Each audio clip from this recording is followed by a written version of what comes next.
अस्सलाम वालेकुम नाज़रीन, मैं हूँ डॉक्टर सादिया अमीन। प्रोग्राम सेहत है ज़िंदगी में आपके साथ। नाज़रीन, हम हर इतवार शाम 4 बजे से 5 बजे तक आपके साथ इस प्रोग्राम में मौजूद होते हैं। इस प्रोग्राम में जानते हैं मुख्तलिफ डिजीज़ के बारे में डिटेल से, यानी अगर कोई बीमारी हो जाती है तो उसके होने की वजूहात, उसकी अलामात, इलाज, मौलज, एहतियाती तदाबीर और ग़िज़ाई एहतियात के बारे में इस प्रोग्राम में हम आपको डिटेल से आगाही मुहैया करते हैं, क्योंकि इस प्रोग्राम में मैं आपकी मुलाकात करवाती हूँ मुख्तलिफ डिजीज़ के स्पेशलिस्ट से और उन लोगों से जिन्होंने मेडिकल की फील्ड में कोई अहम काम सर अंजाम दिया होता है।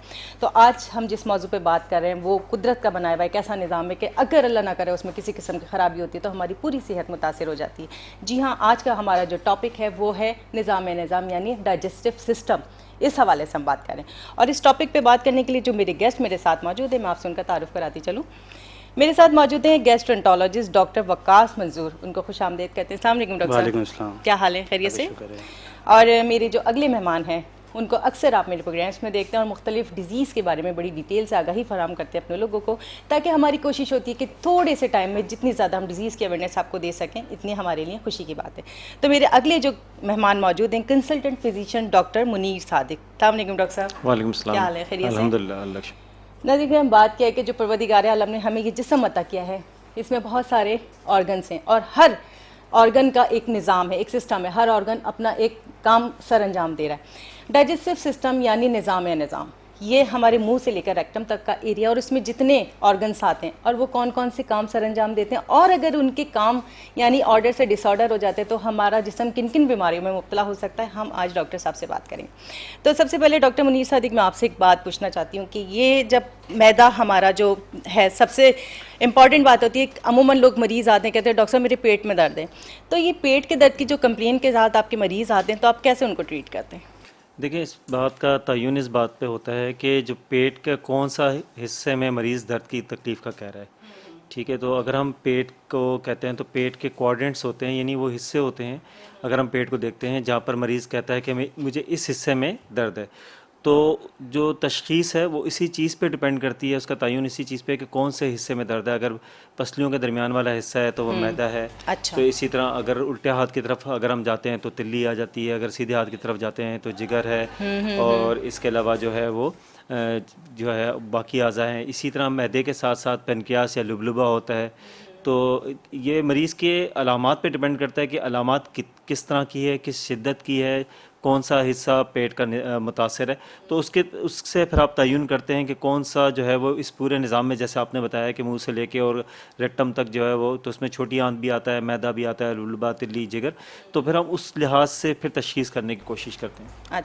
अच्छा, जैसे डॉक्टर के पास पेशेंट आता है, वो पेट पकड़ा हुआ होता है, कहता है बस मेरे पेट में दर्द है, तो उस वक्त जब आप अनाटोमिकल पोजीशन पूछते हैं कि किस जगह है, तो आप सिर्फ मेडिसिन पहले देते हैं या टेस्ट भी साथ करवाते हैं? नहीं, उसमें हिस्ट्री बहुत सबसे इंपॉर्टेंट चीज़ होती है कि ये भी होता है ना, खाया क्या रात को, पहले तो ये बताया पेशेंट। वही हिस्ट्री में तमाम चीज़ आ जाती हैं कि दर्द की शिद्दत कैसी है, नोयत कैसी है, और उसके साथ दूसरे कोई एसोसिएटेड सिम्टम्स, साथ में मतली है या बाउल हैबिट्स कैसी हैं, अगर उसको साथ में डायरिया या कॉन्स्टिपेशन, ये सब चीज़ें तो साथ में मुंसलिक नहीं हैं। और फिर उसके बाद ज़ाहिर सी बात है कि मुआयना होता है। फिर मुआयने में हमें अंदाज़ा होता है कि ये पेट का कौन सा हिस्सा मुतासर है। फिर उसके लिहाज से फिर आपको रेलिवेंट इन्वेस्टिगेशन करवानी होती है। अपने जहन में जो आपके चंद एक बीमारियों की तशख़ीस के लिहाज से आप वर्कअप करना चाहते हैं या ढूंढना चाहते हैं, तो फिर हिस्ट्री के बेसिस पे और मुआयने की बुनियाद पे फिर आप उसकी रोशनी में जो है ना टेस्ट एडवाइस करते हैं। ठीक है जनाब। नज़र हम बात किया जिस तरीके से अमूमन मरीज़ ये कंप्लेन करते हैं कि डॉक्टर साहब मेरे पेट में दर्द है, तो सबसे पहली बात कि डॉक्टर पूछता है कि आपने उनकी हिस्ट्री लेता है कि आया दर्द हो क्यों रहा है, यानी कि क्या खाया है, किसी बदहज़मी की वजह से हो रहा है या पेशेंट को कोई खुदा न खास्ता कोई बीमारी है, ये इस बारे में तो हम डिटेल से जानेंगे। लेकिन अब चलते हैं डॉक्टर वकास की तरफ और उनसे ज़रा ये जानते हैं। डॉक्टर साहब मुझे ये बताइए, चूँकि आप गैस्ट्रोएंटरोलॉजिस्ट हैं माशाल्लाह, तो सबसे पहले कि आप जो डाइजेस्टिव सिस्टम के कौन कौन से ऑर्गन्स की डिजीज़ को दी? डाइजेस्टिव सिस्टम में जैसा कि डॉक्टर मुनीर ने बताया कि मुंह से लेकर पाखाने के रास्ते तक का पूरा डाइजेस्टिव सिस्टम है हमारा। उसमें हमारे खुराक की नाली है, मैदा है, छोटी आंत है, बड़ी आंत है, इन सब किस्म की बीमारियां जो है वो हम देख रहे होते हैं। खुराक की नाली की अलग सी बीमारियां हैं, अलग से अलामातें हैं। फिर मैदा है, मैदे की बीमारियाँ और अलग से अलामातें हैं। फिर छोटी आंत और बड़ी आंत जो कि मेनली हमारे ग़िज़ा को हज़म कर रहे होते हैं, तो उसकी अलग से अलामातें हैं। तो डिपेंड करता है कि कौन सा हिस्सा जो है वो मुतासिर हुआ है और मरीज़ को अलामात क्या है। यानी कि मरीज जो आपको अलामतें दे रहा होता है उस हिसाब से आप उस हिसाब से बिल्कुल सारे इन्वेस्टिगेशन जी जी बिल्कुल बिल्कुल। ठीक है ठीक है। नज़ीर करम, बात यह कि अल्लाह ताला ने जो हमें ये जिस्म अता किया है इसकी हिफाजत करना हमारा फ़र्ज़ है। बात क्या होती है कि हम चूँकि मुसलमान हैं और हमारा इस बात पे यकीन है कि परवरदिगार आलम ने अगर कोई बीमारी दी है तो उसकी शिफा भी दी है, उसका इलाज भी दिया है। और सबसे बड़ी बात, अपने मुसलमान बंदे को, अपने नबी की उम्मती को अल्लाह ताला ने ये कहकर मुतमईन कर दिया कि अगर तुम्हें बीमारी आती तो उसमें भी तुम्हारे गुनाह बख्शे जाते हैं। तो हम इस चीज़ को अगर अपने ऊपर सवार करने के बजाय खुशी का इज़हार करें, अगर परवरदिगार ने कोई तकलीफ़ दी तो डेफिनेटली हमारे गुनाह बख्शे जाते हैं। और चूँकि हम अगर उस पर इलाज कराते हैं, यानी अगर हम कोई बीमारी हो जाती है उसका इलाज कराते हैं, तो ये भी सुन्नत है और इस पर भी हमें सवाब मिलता है।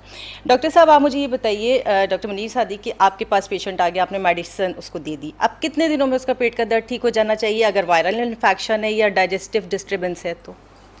देखिए, उसमें इस चीज़ का तयन होता है कि हिस्ट्री शॉर्ट है या लॉन्ग ड्यूरेशन है। जब हम मरीज़ से सवाल पूछते हैं तो ये भी पूछते हैं कि अलामात चंद दिनों की है या ज़्यादा दिनों की है। मिसाल के तौर पे अगर मैं बात करूं, अमूमी तौर पे जो है वो कॉमन जो एक प्रॉब्लम है वो डायरिया है। तो डायरिया अगर 2 हफ्ते से कम का डायरिया है तो इसका मतलब है कि एक्यूट इशू है, कोई रिसेंटली कोई प्रॉब्लम हुआ है जो कि हम ट्रीटमेंट देंगे तो रिजॉल्व हो जाएगा। लेकिन अगर 2 हफ्ते से ज़्यादा की अलामत रह रही है तो इसका मतलब है कि प्रोसेस या कोई डिजीज़ ये फॉर अभी की नहीं है, ये काफ़ी दिनों से। तो उसका वर्कअप, उसकी ट्रीटमेंट टोटली डिफरेंट हो जाती है। और जो शॉर्ट हिस्ट्री है उसकी डिफरेंशियल, उसकी वजूहात जो है ना वो टोटली डिफरेंट हो जाती है। तो अलामत जितनी प्रोलॉन्ग होगी, जितना मर्ज़ की ड्यूरेशन ज़्यादा होगी, ज़ाहिर सी बात है कि मर्ज़ को ठीक करने में भी उतना ज़्यादा वक्त लगता है। तो पेट के दर्द की जहाँ तक आपने बात की, तो पेट का दर्द ये डिपेंड करता है कि किस वजह से। मिसाल के तौर पे अगर मैदे की वजह से है तो अमूमी तौर पे मैदे की सूजिश की बीमारियाँ होती हैं, तेज़ाबियत का मसले होते हैं, और फिर उसको उसी लिहाज उसकी भी बहुत सी वजूहत हैं। वह बैक्टीरिया है, एच पायलोरी, की वजह से हो सकता है, तेज़ाबियत की वजह से हो सकता है। तो वो डिपेंडिंग अपॉन द कॉज आप उसको ट्रीट करते हैं। कोई स्पेसिफिक टाइम नहीं है कि पेन कितने अरसे में होगा, लेकिन सिम्टोमेटिक ट्रीटमेंट सबसे इंपॉर्टेंट प्रायोरिटी होती है कि पेशेंट को सिम्टोमेटिक रिलीफ किया जाए, उसको पेन को सबसाइड किया जाए, और फिर उसके साथ साथ उसकी असल वजूह के ऊपर जाया जाए ताकि किस वजह से ये पेट का दर्द हुआ था या आंत की या अच्छा, आपने एच पायलरी का जिक्र किया कि अमूमन मैंने देखा है जो एच पायलरी के पेशेंट्स होते हैं वो अगर उनका डिस्टर्बेंस हो जाती है, मैदे में दर्द होगा या डायरिया होगा, तो वो सबसे पहले ये कहते हैं हमने मिर्च मसाले वाला खाना खा लिया। तो इसकी क्या वजूहत है? क्या मिर्च मसाले वाले खाने ज़्यादा खाने से ये बैक्टीरिया जो इंक्रीज़ हो जाता है? नहीं, इसका मिर्च मसाले के खाने से कोई ताल्लुक नहीं होता। अच्छा। लेकिन ये कि जिन लोगों का मैदा मुतासर होता है उसमें ज़ाहिर सी बात है कि मुर्गन ग़िज़ाएँ या अगर ग़िज़ा में एतदाल नहीं है तो उसमें तकलीफ़ बढ़ सकती है।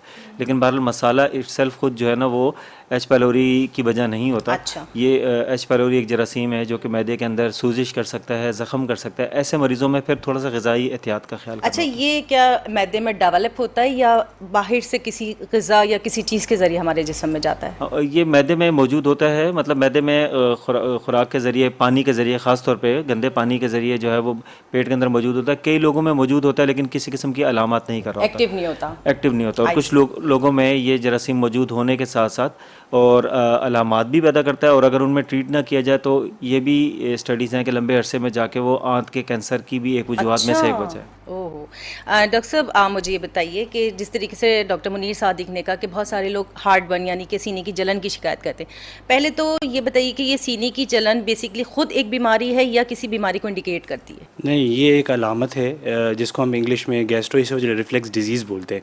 बेसिकली मरीज़ हमारे पास आता है, वो कहता है कि डॉक्टर साहब मुझे सीने में जलन हो रही है, मेरा खाना ऊपर को आता है, मुझे मुंह में कड़वाहट महसूस होती है, खट्टा कड़वा पानी आता है। तो बेसिकली ये होता ही है कि हमारी जो खुराक की नाली है, जब खाना नीचे उतर रहा होता है, खुराक की नाली से मैदे में जा रहा होता है, तो वो एक वॉल्व नुमा एक लोअर ईसोफेजियल स्फिंक्टर होता है जो कि वापस खाने आने को रोकता है। खाना मैदे में जाता है तो फिर वापस नहीं आता। लेकिन अगर वो लोअर ईसोफेजियल स्फिंक्टर जो कि मसल फाइबर से बना हुआ होता है, अगर उसकी कमज़ोरी हो जाए, वो प्रॉपर बंद ना हो, तो ये होता है कि फिर जो है वो खाना जो है स्टमक वाला वो ऊपर को आता है, जिसकी वजह से मरीज़ को जलन और तेज़ाबियत होती है। सही सही। नज़ीर करम, बात किया कि हम आज जिस टॉपिक पे बात कर रहे हैं निज़ाम की बीमारियाँ, यानी कि हमारा निज़ाम डाइजेस्टिव सिस्टम अगर सेहतमंद है तो हम मुकम्मल तौर पर सेहतमंद फील करते हैं। अगर ज़रा सा भी इसमें डिस्टर्बेंस हो जाती है, डिसऑर्डर हो जाते हैं, तो हमारी पूरी सेहत डिस्टर्ब हो जाती है। बात किया कि आजकल हम अपने घरों के हाइजीनिक खाने से ज़्यादा तरजीह देते हैं कि हम फास्ट फूड खा लें या बाहर की चीज़ें खा लें, तो इस हवाले से भी हमें एहतियात की ज़रूरत है। और डॉक्टर साहब से इस बारे में भी जानते हैं कि हमें फास्ट फूड मंथ में कितनी बार खा लेना चाहिए या एहतियात कितनी करनी चाहिए इस हवाले से? जो हमारे स्टमक के लिए नुकसान देना हो? देखिए, उसमें इम्पोर्टेंट बात यह है कि जो बाहर का खाना है उसमें ऑयल एक तो रीकुक बहुत ज़्यादा होता है। जैसे वैसे भी जो मुरगन ग़िज़ाएँ हैं, जो तली हुई चीज़ें हैं, वो जो है वो सेहत के लिए बेहतर नहीं है, ना सिर्फ मैदे के लिहाज से बल्कि मोटापे के हवाले से और कोलेस्ट्रॉल के हवाले से। और एक तो ये वजह ही है, और दूसरी वजह ये है कि बाहर अगर आप देखें तो एक जो ऑयल है उसके बाद तो सब स्टैंडर्ड होता है, उस क्वालिटी का नहीं होता जनरली जो घर में हम अपने लिए इस्तेमाल करते हैं। और फिर ये होता है कि उसको रीकुक किया जाता है, यानी बार बार पकाया जाता है। अगर घर में हम समोसे बनाएंगे तो एक दफ़ा ऑयल को करेंगे, और वो जो नॉर्मली बाहर कढ़ाई में इस्तेमाल होता है वो मल्टीपल टाइम रीकुक होता है। जब मल्टीपल टाइम रीकुक होता है तो वो अपनी अफादियत को खो के बल्कि नुकसानदेह हो जाता है। ठीक है। नाज़रीन, हम तो डॉक्टर साहब की बातों से तो ये नतीजा करते हैं कि देखें, घर के खाने बने हुए खाइए, बिल्कुल जो सेहत बख्श होते हैं। बाहर के खाने खाएं कभी कभी, बहुत कम, क्योंकि आपकी सेहत आपकी अपने लिए ज़रूरी है। हम अगर अपनी सेहत को जैसे कहते हैं ना नॉर्मल रखना चाहते हैं, मुतवाज़न ग़िज़ाएँ खानी चाहिए जो परवरदिगार आलम ने बनाई है, सब्ज़ी, फल, फ्रूट्स, और इसके साथ साथ कवानीन कुदरत पे अमल कीजिए ताकि अल्लाह ताला ने जो आपको सेहतमंद जिस्म अता किया तो उसके तमाम निज़ाम सेहतमंदी के साथ चलते रहें। डॉक्टर साहब, मैं आपकी तरफ आऊँगी। डॉक्टर वकास, मुझे आप ये बताइए कि जिस तरीके से आपने कहा था हार्ट बन कर बताया, जलन का बताया, बहुत सारे लोगों के मुँह से, जो आम आवाम है हमारी, क्योंकि हर कोई मेडिकल टर्म्स नहीं जानता, बहुत सारे लोग ये कहते हैं मुझे गैस्ट्रिक का मर्ज़ है। बेसिकली होता उनको गैसेस बनने का अमल है, तो कहते हैं मुझे गैस्ट्रिक का मर्ज़ है। इन दोनों चीज़ों को ज़रा डिफ्रेंशिएट कर दें कि गैस्ट्रिक का मर्ज़ क्या है और गैसेस बनने का अमल क्या है। बेसिकली कॉमन सी अलामत होती है जो कि लोगों में होती है, वो होती है डिस्पेप्सिया, बदहज़मी जिसको हम बोलते हैं। मरीज़ आता है हमारे पास और उमूमन ये वजह बताता है कि मेरे पेट में दर्द है, मेरे पेट में गैस है, गैस ज़्यादा बन रही है, जी मतला रहा है, उल्टी जैसा महसूस हो रहा है, और जो है उल्टी होती भी है बाज़ औक़ात, और भूख कम हो गई है डॉक्टर साहब, और पेट फूला फूला रहता है, खाने के फ़ौरन बाद पेट फूल जाता है और ऐसा लगता है कि खाना भरा हुआ है पेट में। तो इस को हम मेडिकल लैंग्वेज में डिस्पेप्सिया बोलते हैं, इंडाइजेशन बोलते हैं। और इसके साथ सीने में जलन, तेज़ाबियत, मुंह में खट्टा कड़वा पानी आना और खाना ऊपर को आना, तो ये दोनों चीज़ें उमूमन अलामातें एक जैसी होती हैं। जैसा कि डॉक्टर साहब ने बताया कि एच पाइलोराई जो है वो कॉमनली एक बैक्टीरिया है जो कि मोस्ट ऑफ द कॉमन जो है डिस्पेप्सिया करवा रहा होता है, मैदे में बदहज़मी करवा रहा होता है। उमूमन वजह ये होती है, इसके अलावा और बहुत सारी वजूहत होती हैं डिस्पेप्सिया की, जैसे कुछ दवाइयाँ होती हैं, आयरन की दवाइयाँ होती हैं, जो है काफ़ी लंबे अरसे से अगर मरीज़ दर्द की दवाइयाँ ले रहा है, हकीमी होम्योपैथिक दवाइयाँ ले रहा है, स्टीरॉइड्स ले रहा है, तो उसकी वजह से भी मैदे में बदहज़मी हो सकती है। कुछ लोगों को ख़ास ग़िज़ा से जो है, स्पेसिफिक ग़िज़ा से जो है वो मैदे में बदहज़मी होती है, एलर्जिक होते हैं। हाँ जी, फूड इंटॉलरेंस होती है, जिसकी वजह से उनको वो ये बताते हैं कि डॉक्टर साहब मैं ये खाना खाता हूँ तो मुझे आज गैस होती है या बहुत ज़्यादा बदहज़मी बढ़ जाती है, तो स्पेसिफिक फूड से होती है। तो बेसिकली फिर हमें उसको इन्वेस्टिगेट करना होता है, और इन्वेस्टिगेशन का तरीका भी ये है कि मरीज़ एक तो हिस्ट्री, दूसरा एग्जामिनेशन, और उसके बाद फिर मरीज़ की उम्र देखी जाती है कि मरीज़ की उम्र 60 से कम है या 60 से ऊपर है। अगर मरीज़ की उम्र 60 से कम है और मरीज़ को ये बदहज़मी की अलामातें हैं और कोई अलार्म सिम्टम्स नहीं है, अलार्म सिम्टम्स में हम बोलते हैं कि खून की उल्टी तो नहीं हुई आपको, अच्छा। काले रंग के पखाने हुए हों, या आपका वज़न कम हुआ हो, या आपके घर में ख़ानदान में किसी को मैदे का, बड़ी आंत का कैंसर हुआ हो, या कभी खून की कमी रही हो, तो ये अगर अलार्म सिम्टम्स नहीं है और उसकी उम्र 60 से कम है तो हमें एच पाइलोराई को टेस्ट करना होता है बाय द स्टूल एंटीजन। अच्छा जी। और अगर ये अलार्म सिम्टम्स हैं या मरीज़ की उम्र 60 से ऊपर है तो फिर हमें एंडोस्कोपी करनी होती है, कैमरा का मुआयना। ठीक है। इस बारे में भी कंटिन्यू आपसे जानते रहेंगे। नाज़रीन किराम, आपके और हमारे दरमियान एक छोटा सा ब्रेक है, मिलते हैं ब्रेक के बाद। वेलकम बैक नाज़रीन, हम आपके साथ मौजूद है प्रोग्राम सेहत है ज़िंदगी में, और इसमें हम मुख्तलिफ डिजीज़ के बारे में डिटेल से आपको आगाही फराम करते हैं, क्योंकि हमारी कोशिश होती है कि जो लोग हमारी मासूम और प्यारी आवाम है जो बहुत सारी डिजीज़ के बारे में जानते नहीं, उन्हें ये इल्म नहीं होता कि अगर उन्हें कोई बीमारी हो गई है तो उन्हें किस डॉक्टर के पास जाना है, कौन से टेस्ट करवाना है, क्या ट्रीटमेंट करवाना है। तो जो लोग एजुकेटेड हैं, ये मेरी उनसे दरख्वास्त है कि उन लोगों को ज़रूर इस प्रोग्राम के बारे में बताया कीजिए, और अगर आपको इससे नॉलेज मिलती है तो दूसरों को भी दिया कीजिए, क्योंकि हमारा दीन जो है वो ये कहता है कि अगर हम इल्म की रोशनी फैलाते तो ये भी सदका जारी है और हमारे सवाब में इजाफे का बाइस है। डॉक्टर साहब, आपकी तरफ आऊँगी, मुझे ये बताएं, जिस तरीके से आपने स्टमक की डिज़ीज़ के बारे में मुख्तलिफ बताया, और स्ट्रेस के हवाले से अगर बात करें कि स्ट्रेस का मैदे पे कितना असर पड़ता है, क्योंकि एक मैंने अल्ट्रासाउंड देखा था तो उसकी अल्ट्रासाउंड में ये कमेंट्स देख के जो आउटर मेम्ब्रेन है हमारे स्टमक की वो स्टिफनेस है due to stress and tension, तो ये हमारे मैदे पे कितना असर करती है?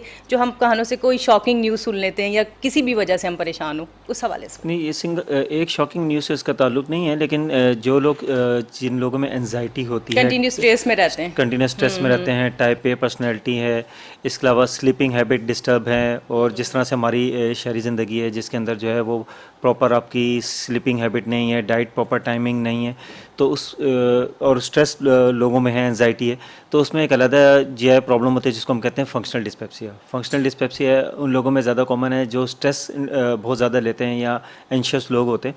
उनमें बाकी अगर हम टेस्ट करवाते हैं मैदे की बीमारी के हवाले से, एच पायलोरी या दूसरी वजूहत जो मैदे की दर्द की हो सकती हैं, तो वो उन पेशेंट्स के अंदर जो है ना वो नॉर्मल आती है। तो फिर फाइनली डायग्नोसिस ऑफ एक्सक्लूजन है, यानी जब तमाम बीमारियों को हम एक्सक्लूड कर लेते हैं तो फिर हम कहते हैं कि फंक्शनल डिस्पेप्सिया के मरीज़ को दर्द महसूस तो होता है, तकलीफ़ भी होती है, ये नहीं कि वो ऐसा नहीं कि उसको तकलीफ़ नहीं हो रही, लेकिन जब हम अपने टेस्ट करवा रहे होते हैं तो टेस्ट में कुछ नहीं आ रहा होता।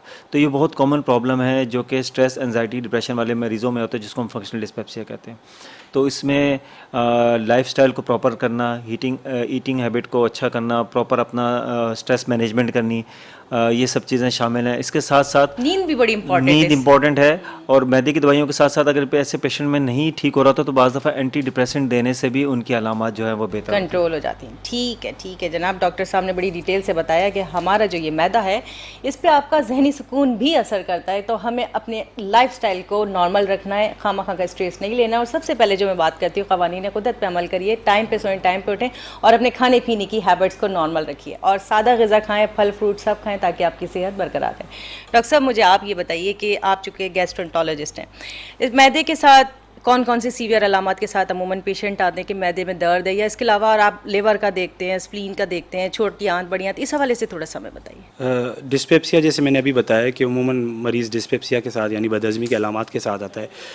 अलार्म सिम्टम्स जो है, जब भी किसी मरीज़ को मैदे के अलामात के साथ कोई अलार्म सिम्टम्स होगा तो वो बहुत ज़्यादा उसको वो करेगा, जैसे खून की उल्टी आना, काले रंग के पखाने आना, वज़न का तेज़ी से कम होना, मोशन का होना काफ़ी लंबे अरसे से, पेचिश होना, और खून की कमी का होना। तो ये सारी अलार्म सिम्टम्स है जिसमें कि फिर हमें मरीज़ को फ़ौरन जो है वो उसके लिए प्रॉपर्ली इन्वेस्टिगेट करना होता है। उसके लिए फिर हमें मरीज़ की एंडोस्कोपी करनी होती है, मरीज़ को बताना होता है कि आपको हमें मैदे का मुआयना करने की ज़रूरत है, और मैदे से फिर हम बायोप्सी, जो मैदे से टुकड़ा लेंगे जिसको हम फिर एग्जामिन करेंगे अंडर द माइक्रोस्कोप।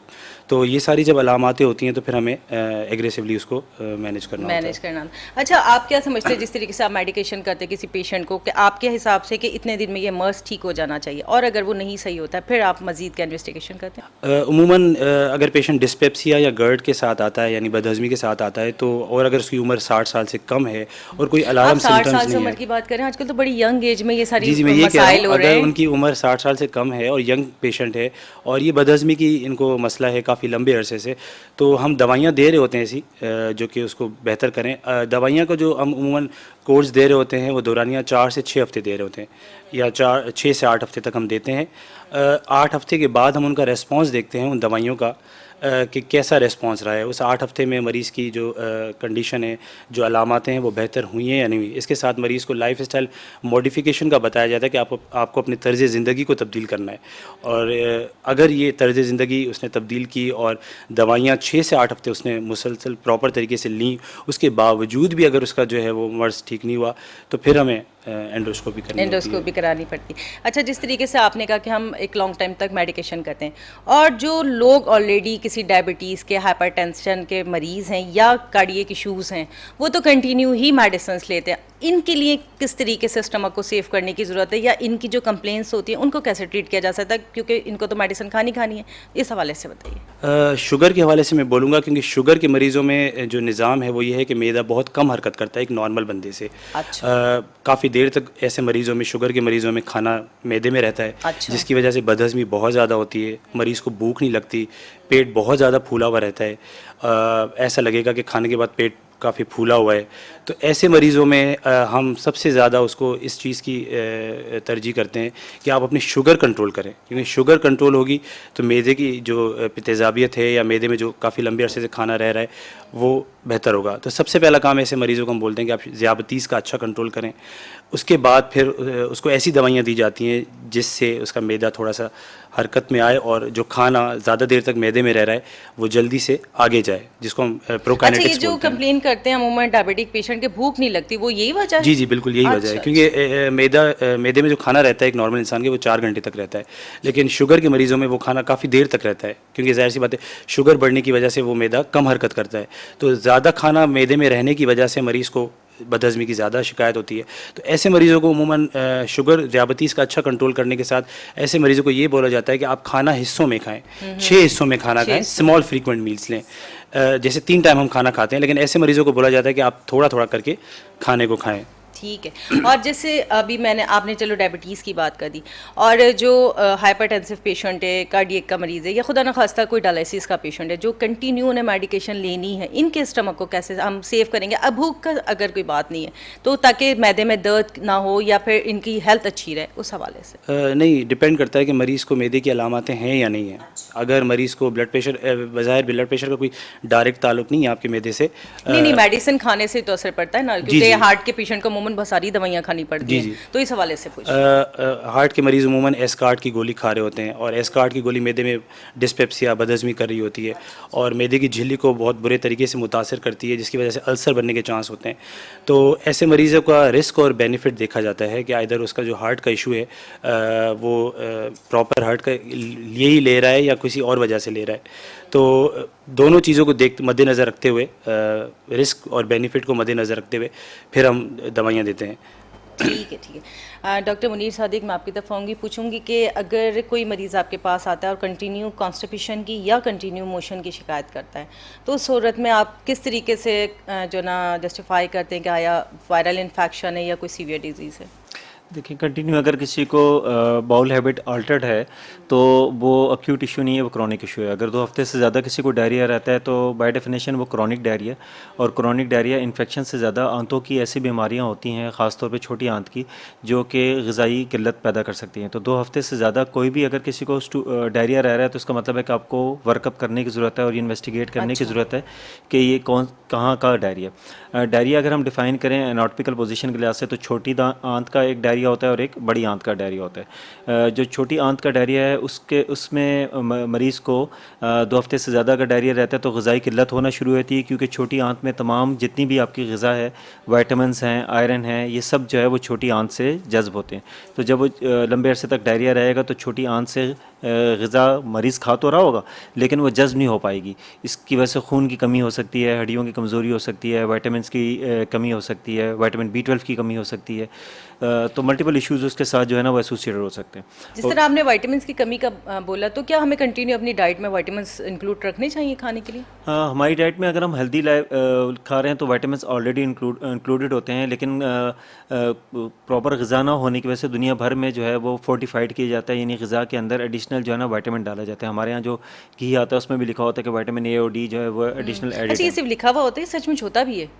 देखें, ये तो फोर्टिफाइड रिकमेंडेशन तो यही है कि, और जो हेल्थ अथॉरिटीज़ हैं वो भी इसको इंश्योर करती हैं कि ये जो चीज़ें हैं वो फोर्टिफाई करने की कोशिश की जाए, आयरन को फोर्टिफाई करने की कोशिश की जाए डाइट के अंदर, जो कि अगर न्यूट्रिशनली लोगों को नहीं मिल पा रही तो। लेकिन ऐसे मरीज़ में सप्लीमेंट लेने के बावजूद भी चूँकि ग़िज़ा हज़म नहीं हो पाएगी तो वो सप्लीमेंट भी काम नहीं करेंगे जब तक कि आप असल वजह को हल नहीं करेंगे। बड़ी आंत का जो डायरिया होता है, चूँकि बड़ी आंत का मेजर काम जो है ना न्यूट्रिएंट को अब्जॉर्ब करना नहीं होता, ग़िज़ा को नहीं होता, बल्कि पानी को अब्जॉर्ब करना होता है। इसी तरह बड़ी आंत के डायरिया में अमूमी तौर पर डायरिया के साथ साथ ब्लड के भी आने के इम्कानात ज़्यादा होते हैं। तो इस लिहाज से हम डिफ्रेंशिएट करके फिर उसकी ट्रीटमेंट और वर्कअप करवा के देखते हैं। ठीक है, ठीक है। नाज़रीन, जिस तरीके से डॉक्टर वकास ने और डॉक्टर मुनीर सादिक ने हमें ये बताया कि हमारा डाइजेस्टिव सिस्टम किस तरह हेल्दी रह सकता है, और अगर अल्लाह ना करे किसी डिजीज़ का हम शिकार हो जाते हैं, तो सबसे पहले देखें बात क्या होती है कि हम अपने नाज़रीन को ये भी बताते हैं अगर अल्लाह ना करे कोई बीमारी हो जाती है तो उसमें परेशान होने की ज़रूरत नहीं है। एज अ मुस्लिम हमारे गुनाह ज़रूर बख्शे जाते हैं, तो हर चीज़ को हिम्मत से हैंडल करने की ज़रूरत है। आप स्ट्रेस लेके या टेंशन में होके बैठ जाएँ कि जी मुझे ये बीमारी हो गई, अब तो मैं मर जाऊंगा, मरेंगे सब ज़रूर, अल्लाह ताला का हुक्म है, इस कायनात में कोई नहीं होगा सिवाय रब्बुल आलमीन के। लेकिन अगर हमें कोई तकलीफ़, कोई बीमारी हो जाती तो उसको हिम्मत से उसको ट्रीट कराना है, क्योंकि ये भी हमारे नबी की सुन्नत है। इसमें भी हमें सवाब मिलता है। और सबसे बड़ी बात क्या है कि अगर कोई बीमारी आपको है तो आपको खुद को तो ट्रीट करना ही है, और अगर अल्लाह ना करे कोई वबाई अमराज का शिकार हैं आप, तो आपको खुद को भी बचाना है और दूसरों को भी बचाना है। इस हवाले से भी डॉक्टर साहब मैं आपसे एक बात करना चाहती हूँ, जिस तरह पिछले दिनों कोविड के हवाले से बड़े जो सिम्टम्स डिफरेंट पेशेंट्स दे रहे थे, यानी कि जिस तरीके से आपने डायरिया की बात की तो उसमें सिम्टम ये भी था, बहुत सारे मरीजों में वॉमिटिंग भी बहुत होती है, और जिस तरीके से जलन की आपने बात की, और कोविड की खासकर ये था कि डाइजेस्टिव सिस्टम पे भी असर कर रहा है, तो क्योंकि पेशेंट्स को खुशबू नहीं आ रही है, खाया नहीं जा रहा, टेस्ट नहीं फील हो रहा, तो ये सारी वजूहत किस बेस पे होती है? देखिए, डायरिया किसी बीमारी का एसोसिएटेड सिम्टम भी हो सकता है। सिर्फ और सिर्फ आंतों की बीमारी, यानी जिसको हम हैज़ा कहें या एक्यूट गैस्ट्रोएंटेराइटिस कहें, उसमें सिर्फ डायरिया नहीं होता। तकरीबन तमाम इन्फेक्शंस में डायरिया हो सकता है, चाहे वो मलेरिया हो, चाहे वो टाइफाइड हो, बैक्टीरियल इन्फेक्शन है, इवन वायरल इन्फेक्शंस के साथ अमूमी तौर पे डायरिया होता है। आपने देखा कि कोविड की अलामात में एक अलामात लोगों को डायरिया की थी, इसी तरह डेंगू में भी लोगों को डायरिया होता है। तो इसमें फिजिशियन, अच्छे फिजिशियन या गैस्ट्रोएंटरोलॉजिस्ट का काम ये होता है कि वो एक्सक्लूड करता है कि ये जो अलामात है ये प्राइमरी बीमारी के साथ एसोसिएटेड अलामात है। जैसे कोई भी बीमारी होती है, कोई भी बुखार होता है तो उसमें उल्टी का होना या मोशन का होना हो सकता है। तो ये बात का तयन करना कि असल वजह जो है वो कोई वायरल या बैक्टीरियल इन्फेक्शन है या आंत की अपनी खुद कोई बीमारी है, तो ये फिजिशियन एग्जामिनेशन की बुनियाद पे, हिस्ट्री की बुनियाद पे और फिर वर्कअप की बुनियाद पे कहता है। तो सिर्फ डायरिया होना हरगिज़ मतलब नहीं है कि आंत की बीमारी है। जैसे मैंने बताया, दूसरी इन्फेक्शन के साथ भी एसोसिएटेड अलामात के साथ, यानी साथ के अलामात के साथ जो है वो डायरिया हो सकता है। डायरिया हो सकता है। अच्छा, एक बात बताएं डॉक्टर साहब, जब हमें कोई कंप्लेन आती है पेट में दर्द है, डायरिया, और डॉक्टर ये भी कहते हैं कि अल्लाह न करे अगर स्टूल तो नहीं आ रहा, स्टूल में ब्लड तो नहीं आ रहा, तो क्या हर दफ़ा हमें इस चीज़ की एग्ज़ाम करने की ज़रूरत है कि इस चीज़ को देखा जाए कि हमारा नॉर्मल है, या जिस वक्त हमें कोई तकलीफ़ होती है या हमें पेट में दर्द है तो उस वक्त ये देखने की ज़रूरत है कि सब कुछ नॉर्मल है या नहीं?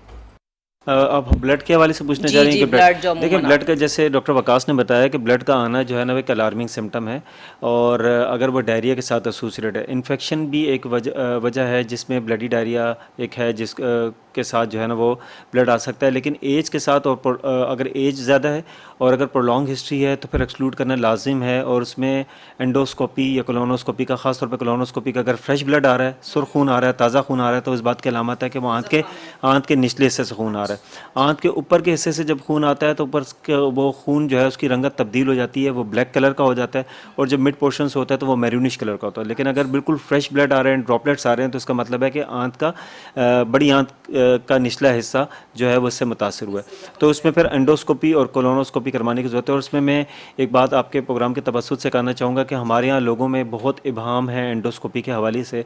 एंडोस्कोपी एक बहुत हेल्पफुल इन्वेस्टिगेशन है किसी भी लंबे अरसे तक रहने वाली आंत के, बड़ी आंत की बीमारी में और छोटी आंत की बीमारी में, और ऊपर के अगर मैदे की बीमारी है उसमें अगर आप देखना चाहते हैं कि मरीज़ क्यों नहीं ठीक हो रहा, तो सबसे हेल्पफुल जो इन्वेस्टिगेशन है वो एंडोस्कोपी है, चाहे वो ऊपर से की जाए, अपर जी एंडोस्कोपी, या पखाने के रास्ते से ये कोलोनोस्कोपी की जाए। ये बिल्कुल जानलेवा नहीं है, लेकिन डायग्नोसिस स्टैब्लिश करने में बड़ी हेल्पफुल होती है। ठीक है, ठीक है। डॉक्टर वकास की तरफ चलते हैं। डॉक्टर साहब, मुझे आप ये बताइए, जैसे अभी हमने एसिडिटी का जिक्र किया, बहुत सारे मरीज़ ऐसे होते हैं कि वो मिर्च मसाला खाए तो उनकी वो एसिडिटी बढ़ जाती है, या उनको वॉमिट होती है लाजमी, या फिर कौन सी आप ऐसी मेडिकेशन करते हैं कि डाइजेस्टिव सिस्टम के थ्रू वो एसिडिटी रिलीज़ हो जाए? तो अमूमन ये मरीज़ कंप्लेन करते हैं जब तक वॉमिट नहीं करेंगे तो हमें सुकून नहीं मिलता, तो ये सब क्यों होता है? अच्छा, ऐसे मरीज़ों में हम अमूमन उनको ये कहते हैं, तरजीह देते हैं कि आप स्मोकिंग ना करें, अच्छा, पान ना खाएं, छालियाँ ना खाएं, वो सारे रिस्क फैक्टर्स होते हैं। ठीक है, तो बेसिकली उन रिस्क फैक्टर्स को हमें ट्रीट करना होता है। वो रिस्क फैक्टर्स कॉज तो नहीं करते, लेकिन वो उनकी अलामतों को बढ़ा देते हैं, जिसकी वजह से उनकी अलामतें जो कि नॉर्मली बहुत कम उसमें हो रही थी, तो वो फ्रीक्वेंटली होना शुरू हो जाती हैं।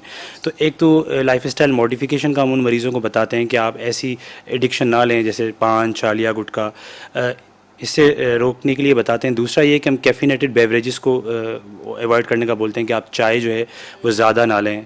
कार्बोनेटेड बेवरेजेस जैसे कोल्ड ड्रिंक्स हैं, सॉफ्ट ड्रिंक्स हैं, उसके लिए हम अवॉइड करते हैं। दूसरा ये कि पेशेंट को ये बोलते हैं कि आप खाना जो है वो रात का खाना जो है कम से कम 3 घंटे पहले खा लें। खाने के फ़ौरन ऊपर पानी ना पिएँ और खाने के बाद फ़ौरन ना लेटें। जी जी, बिल्कुल, जैसे कि हमारे इस्लाम में भी है कि जो है वो पेट भर कर नहीं खाना, इस तरह से खाना है कि 1/4 हिस्सा पेट का खाली हो और खाने के ऊपर फ़ौरन पानी पानी नहीं पीना, रात का खाना जो है वो सोने से 3 घंटे पहले खाना है। तो ये लाइफस्टाइल मॉडिफिकेशन हम बता रहे होते हैं। इसके साथ फिर हम दवाइयाँ देते हैं। कुछ दवाइयाँ होती हैं जैसे प्रोटॉन पंप इनहिबिटर्स होते हैं, जो कि हमारे एसिड की जो सिक्रीशंस होती है मैदे में उसको रोकती Release हैं। करते हैं। जी जी, रोकती हैं। अच्छा। तो ऐसी दवाइयाँ देते हैं, और कुछ ऐसी जो है वो दवाइयाँ देते हैं जो कि हमारी मैदे की और खुराक की नाली की झिल्ली को प्रोटेक्ट करती हैं, जैसे एंटासिड्स होते हैं। तो हम ऐसी दवाइयाँ दे रहे होते हैं उनको, लाइफस्टाइल मॉडिफिकेशन का बताते हैं। ठीक है, ठीक है। नाज़रीन किराम, जिस मौजू पे आज हम बात कर रहे हैं वो ऐसा मौजू है जिसको अगर हम सेहतमंद रखेंगे सिर्फ अपनी एहतियाती तदाबीर के बिना पे, तो हमारी सेहत अच्छी रहेगी। आपके और हमारे दरमियान छोटा सा ब्रेक है, मिलते हैं ब्रेक के बाद। वेलकम बैक नाज़रीन, हम आपके साथ मौजूद हैं प्रोग्राम सेहत ज़िंदगी में, और डॉक्टर वकास और डॉक्टर मुनीर सादिक ने बड़ी डिटेल से हमारे निज़ाम नज़म की होने वाली बीमारियों के मुतालिक बताया। और ये वो वाली बीमारियाँ अमूमन हमारे बच्चे, बड़े, बूढ़े सब इसमें मुब्तला हो जाते हैं। कभी हमने बाहर का कुछ खा लिया, या हमने कोई बासी चीज़ खा ली, या हमने कुछ ऐसा खा लिया जिससे हमारी सेहत ख़राब होने का ख़तरा हो, तो भी हम बीमार हो जाते हैं, यानी हमारा निज़ाम ख़राब हो जाता है। अगर आपके मैदे में दर्द है, मुँह में कोई प्रॉब्लम है, अमूमन पेट की गर्मी से, जो हमारे बड़े कहते हैं कि मुँह में अगर छाले हो गए तो वो पेट की गर्मी से होते हैं, लेकिन इस बारे में भी हम जानते हैं डॉक्टर साहब से कि मुंह में छाले होने की क्या वजूहत होती हैं, या अल्लाह ना करे कोई सीवियर बीमारी जैसे खुदा ना खास्ता किसी भी आज़ा का कैंसर हो गया डाइजेस्टिव सिस्टम के हवाले से, तो ऐसे कैसे ट्रीट किया जाता है। डॉक्टर साहब, ये अमूमन जो लोग मुंह में शिकायत करते हैं कि छाले हो गए, एब्सेस हो गए, घर के बड़े से वो सबसे पहले कहते हैं पेट में गर्मी हो गई है, ये मुझे बताइएगा। और दूसरी ये कि अल्लाह ना करे कौन सी ऐसी सीवियर डिजीज़ हैं जैसे कैंसर के हवाले से कि किस आज़ा में होने के ज़्यादा चांसेस होते हैं। मुंह के छालों की वजूहात बहुत ज़्यादा हैं, जिसमें इन्फेक्शंस हैं, जैसे हर्पिस की इन्फेक्शन है वो हो सकती है, फंगल इन्फेक्शन हो सकती है, डेंटल अगर हाइजीन अच्छी नहीं है, और डेंटल हाइजीन के साथ साथ दांतों की साख जो है उम्र के साथ तब्दील होती जाती है, और ख़ास तौर पर बड़ी उम्र के लोगों के अंदर जब दांत गिरते हैं तो दांतों की नोकें या चोंचें निकल आती हैं, तो वो भी मुंह के अंदर जो है वो अल्सर कर सकती हैं। इसके अलावा सीने की तेज़ाबियत, इसके अलावा जो है वो ऑटोइम्यून बीमारियाँ, ये जो जिस्म के मुदाफ़ियात के असरअंदाज होती हैं। इसी तरह आंत की कुछ बीमारियाँ होती हैं जिनकी अलामात में, जिनमें लंबे अरसे तक डायरिया रहता है, उनके साथ भी जो है वो मुंह में जो है वो अल्सर हो सकते हैं। विटामिन्स की, मिनरल्स की कमी के साथ मुंह के अंदर छाले हो सकते हैं। तो बहुत सी वजूहात हैं, और ये हिस्ट्री के बेसिस पे हम ये चीज़ें देखते हैं कि मुंह में जो छाले हो रहे हैं वो किस बुनियाद की वजह से हो। ठीक है। अच्छा, जिस तरीके से डॉक्टर साहब ने छाले का बताया, तो क्या आप जो गैस्ट्रोएंटरोलॉजिस्ट होता है वो मुंह में या एसोफेगस, स्टमक, लिवर या कहीं का भी कैंसर को ट्रीट करते हैं आप लोग? जी जी, बिल्कुल। अच्छा, इस हवाले से मुझे थोड़ा सा डिटेल में बताइए। मुंह में छाले उमूमन हमारे पास एक जो कंडीशन मैंने अभी बताई, गैस्ट्रोइसोफेजियल रिफ्लक्स, क्योंकि हमारे यहाँ बहुत सारी ऐसी हवा में जो गुटखा बहुत खाते हैं, पान बहुत खाते हैं, छालियाँ बहुत खाते हैं, इस हवाले से भी थोड़ा सा बताएं। मैं ये कहना चाहूँगा कि मुंह के हवाले से जो आपने छालों की बात की, तो उस पर गैस्ट्रोइसोफेजियल रिफ्लक्स डिजीज़, जिसमें कि मरीज़ को सीने में जलन, तेज़ाबियत, बार बार खाना ऊपर को आना, खट्टी डकारें और मुंह में कड़वाहट वाला पानी आना, ये चीज़ें होती हैं जिसकी वजह से मुंह में छाले होते हैं। ज़रूरी नहीं है कि मरीज़ आपके पास सीने में जलन और तेज़ाबियत के साथ आए। अक्सर मरीज़ आता है कि डॉक्टर साहब मेरे मुंह में छाले, गला बहुत ख़राब है, कान में दर्द है, तो ये एक्स्ट्रा इसोफेजियल मैनिफेस्टेशंस होती हैं जो कि गर्ड की, मतलब गर्ड वाला एक मरीज़ इस कंप्लेन के साथ भी आ सकता है। दूसरा ये है कि जैसे आपने कैंसर की बात की, तो अमूमन जो पेशेंट्स होते हैं, जैसे बड़ी आंत के जो अमराज होते हैं जिसमें बड़ी आंत में सूजन आ जाती है, IBD जिसको हम बोलते हैं, इन्फ्लामेटरी बाउल डिजीज़, उसमें जो क्रोन्स डिजीज़ है उसमें अमूमन मुंह में छाले होते हैं। अच्छा। ज़ाहिर सी बात है, विटामिन्स की कमी होती है, पेशेंट को डायरिया हो रहा होता है, तो उसकी वजह से भी मुंह में छाले होते हैं। तो ये सारी चीज़ें हैं जिसकी वजह से मरीज़ को होते हैं। दूसरा ये है कि एक तंबाकू मरीज़ ले रहा है या पान ले रहा है, तो वो एक रिस्क फैक्टर है आपकी सारी ईसोफेगस से लेकर रेक्टम तक जितने भी हमारे ऑर्गन्स हैं उन सबको डैमेज करने के लिए, चाहे वो पेप्टिक अल्सर करवाए, मैदे का अल्सर करवाए, या मैदे का कैंसर करवाए, या आंतों का कैंसर करवाए।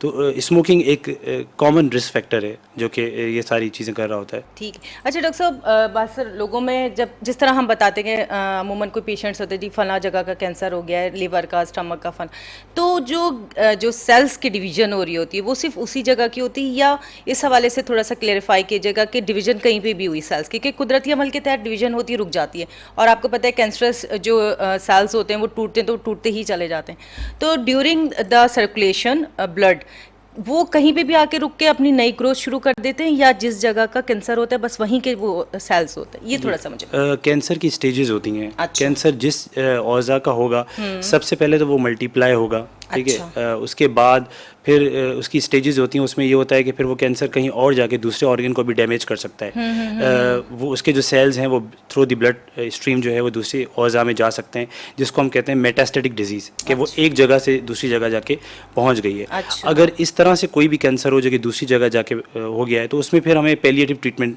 जो है वो मरीज़ की जो है क्वालिटी ऑफ लाइफ को बेहतर करने के लिए जो है दवाइयाँ दी जाती हैं, या उसके जो भी तरीके हैं पैलिएटिव केयर के अकॉर्डिंग टू कैंसर कि किस चीज़ का कैंसर है। तो ये डिपेंड करता है कि आइदर इट इज़ लोकलाइज्ड कि उसी जगह पे है, उसी औज़ा में है, या वो मेटास्टेटिक हो गया है यानी फैल गया है।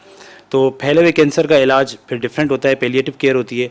अगर लोकलाइज्ड है तो फिर उस हिसाब से हम उसकी जो है वो इलाज ट्रीटमेंट करवाते हैं, इन्वेस्टिगेशन। वैसे जब किसी पेशेंट को ये पता चलता है कि उसके अंदर कैंसर डेवलप होना शुरू हो गया, तो साइकोलॉजिकली भी तो बड़ा बंदा जो ना डिस्टर्ब होता है, तो आप किसी साइकाट्रिस्ट के पास रेफर करते हैं या खुद ही मैनेज कर लेते हैं? मैनेज कर लेते हैं। बेसिकली काउंसलिंग की जाती है ऐसे मरीज़ की। फैमिली की काउंसलिंग बहुत ज़्यादा इंपॉर्टेंट है, उनको बताना कि क्या है, किस तरह से क्वालिटी ऑफ लाइफ बेहतर हो सकती है, और क्या क्या चीज़ें जो है जो उनका सबब था जिसकी वजह से ये हुआ।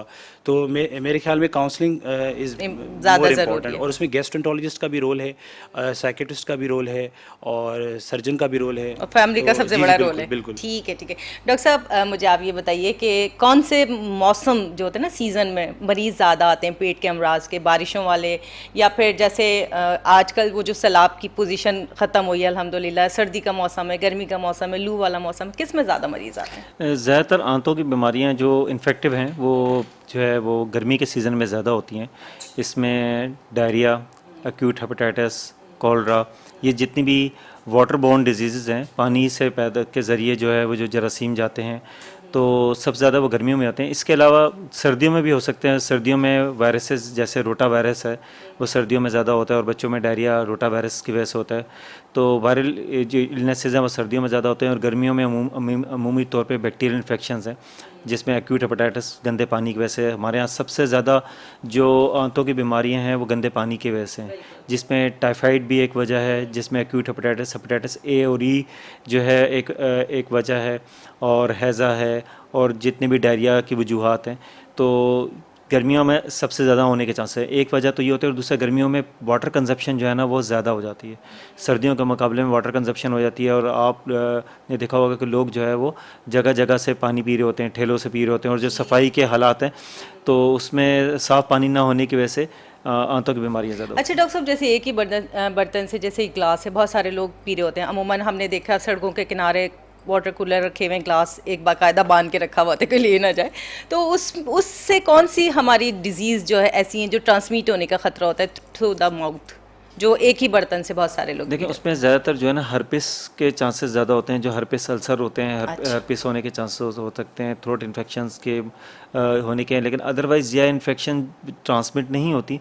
वो पानी खुद गंदा होता है, और जो है वो बर्तन प्रॉपर तरीके से धुला नहीं होता। आपने देखा होगा कि रेडियो पे अक्सर जो है वो इस तरह की बाल्टियाँ रखी हुई होती हैं, जिसमें उसी में वो बार-बार धोते रहते उसी में बार-बार धोते रहते हैं। फिर सफाई ना होने की वजह से, मक्खियों की वजह से, मक्खी एक बहुत बड़ी ट्रांसमिशन का रूट है, कि अगर पानी साफ़ भी है, बर्तन साफ़ भी है, तो अगर मक्खियाँ होंगी तो ज़ाहिर सी बात है गंदी जगह पर बैठेगी, और वहाँ से वो इन्फेक्शन को कैरी करके जो है वो ग़िज़ा में या पानी तक ला सकती है। ठीक है, ठीक है। नाज़रीन किराम, आज हम जिस टॉपिक पे बात करें, बेसिकली ये बहुत बड़ा टॉपिक है, इस पर हम अगर मुख्तलिफ प्रोग्राम्स भी कर सकते हैं, मुख्तलिफ ऑर्गन्स की मुख्तलिफ डिजीज़ के बारे में डिटेल से, लेकिन आज सिर्फ हमने स्टमक पे और अपने निज़ाम की मुख्तलिफ बीमारियों पे बात की कि हमें अगर अपने आप को सेहतमंद रखना है तो हमें किस तरीके के किन उसूलों पे अमल करना होगा कि हम सेहतमंद रहें। अच्छा, आप दोनों से एक मेरा मैसेज का लास्ट सवाल है कि आप दोनों अपने हिसाब से मुझे ये बताइए कि हमें अपनी हेल्थ को मेंटेन रखने के लिए किस किस्म की ग़िज़ाएँ और लाइफस्टाइल अपनाना चाहिए, और डॉक्टर साहब आप भी मुझे बताएं।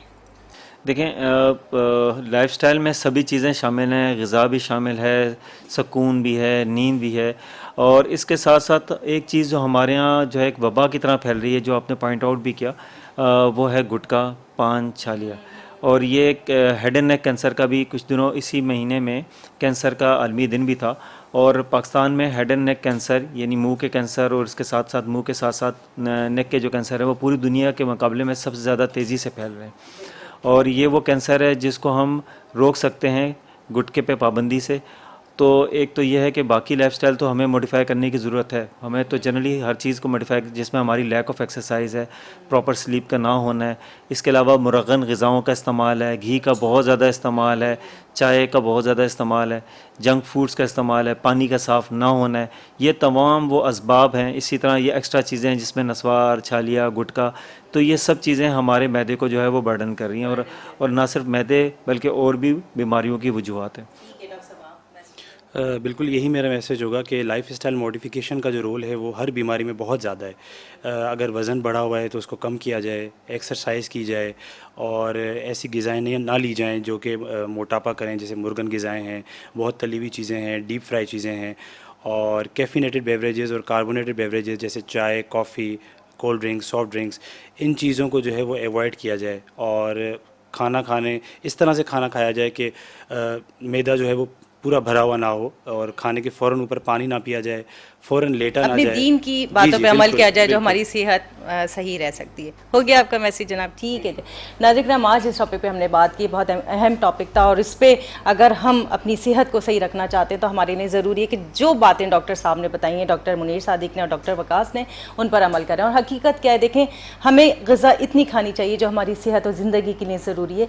आप जीने के लिए खाएं, खाने के लिए मत जिएं। और क्योंकि कहते हैं कि तंदुरुस्ती हज़ार नेमत है, तंदुरुस्ती नहीं, तो अपनी सेहत का ख़ुद ख्याल रखिए। अगर आप अपनी सेहत का ख़ुद ख्याल रखेंगे तो परवरदिगार को इस बात का भी जवाब देना है कि आया अगर आपने सेहत का ख्याल नहीं रखा, बीमारी पता तो हो जाएगी, तो क्यों नहीं किया। तो इन सारी बातों पर अमल करते हुए अगर कोई बीमारी हो जाती है तो भी शुक्र अदा करें रब का कि गुनाह बख्शे जाते हैं और उसका इलाज कराते हैं, तो ये हमारे नबी की सुन्नत है, इस पर भी हमें सवाब है। अपने पसंदीदा प्रोग्राम सेहत ज़िंदगी से डॉक्टर सादिया मोइन को इजाज़त दीजिए। अल्लाह ने चाहा ज़िंदगी रहे, फिर मुलाकात होगी।